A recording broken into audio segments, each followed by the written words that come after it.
I'm constantly hearing the same story from people who tried to save a few bucks on server memory by grabbing cheap, off-brand sticks that promised DDR4, but ended up crashing their workloads or forcing endless reboots.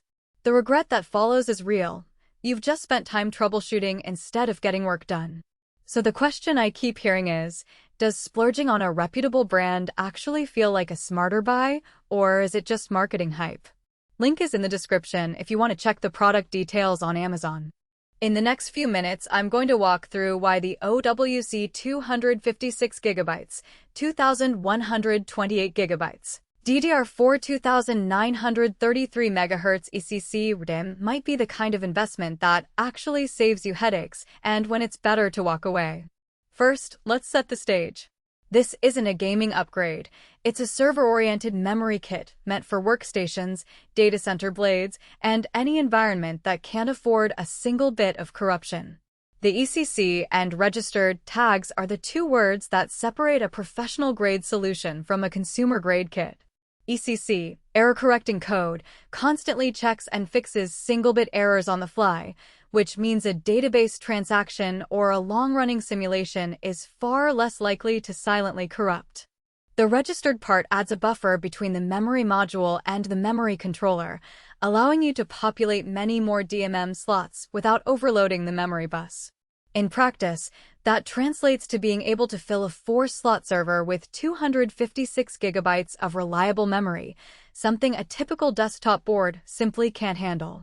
If you're the kind of person who runs virtual machines, hosts containers, or does heavy scientific computing, you've probably hit the point where 64GB or even 128GB just isn't enough to keep your workloads in RAM. Swapping to SSD or, worse, to spinning disks not only kills performance, but can also cause latency spikes that break SLAs. In my own lab, I moved a machine from 128GB to 256GB of ECC RAM and saw a dramatic drop in page fault counts during a multi-node Hadoop job. The job finished in half the time, not because the memory was faster, it's still 2933MHz, but because it no longer had to chase data back and forth to storage. That's the kind of practical benefit you can't see on a spec sheet. Now, let's talk about the downside. The biggest trade-off is cost and the requirement for a compatible platform. You can't just drop these sticks into a consumer motherboard. You need a server-grade board that supports registered ECC DIMMs and the 2933MHz speed. If your chassis only has unbuffered slots, the kit simply won't work. Also, because the modules are registered, latency is a hair higher than unbuffered equivalents, something you might notice if you're trying to squeeze every microsecond out of a high-frequency trading algorithm. For most workloads, that latency penalty is negligible compared to the peace of mind ECC provides, but it's worth acknowledging. Who should buy this? First, any organization that runs critical services where data integrity is non-negotiable. Think financial institutions, medical research, or any cloud provider. Also, power users who run large virtual environments on a single box, like a developer who wants to spin up dozens of VMs locally for testing. If you've already maxed out your current RAM capacity and you're planning to scale up, the 256GB kit gives you headroom without having to add another server. It also makes sense for people building a home lab that mimics enterprise hardware. The experience of configuring ECC memory and seeing it work is valuable training for IT professionals. Who should skip it? If you're a gamer, a hobbyist who only uses Office and media apps, or someone building a budget desktop, this kit is overkill. The registered nature means you'll need a motherboard that specifically lists support for DIMM, and those boards tend to cost more than their consumer counterparts. If your workloads fit comfortably within 64GB or even 128GB and you don't have strict uptime requirements, you'll likely be better off with a cheaper, unbuffered kit.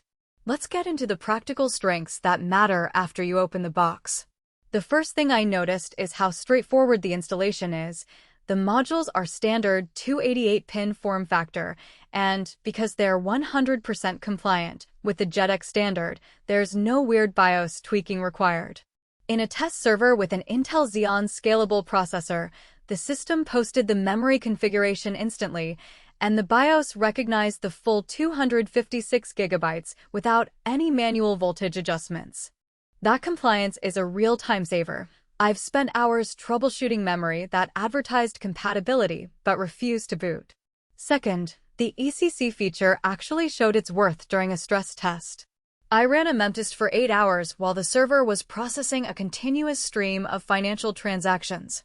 The ECC logic logged a handful of corrected single-bit errors, something you'd never see on a non-ECC system because the errors would either go undetected or cause crashes.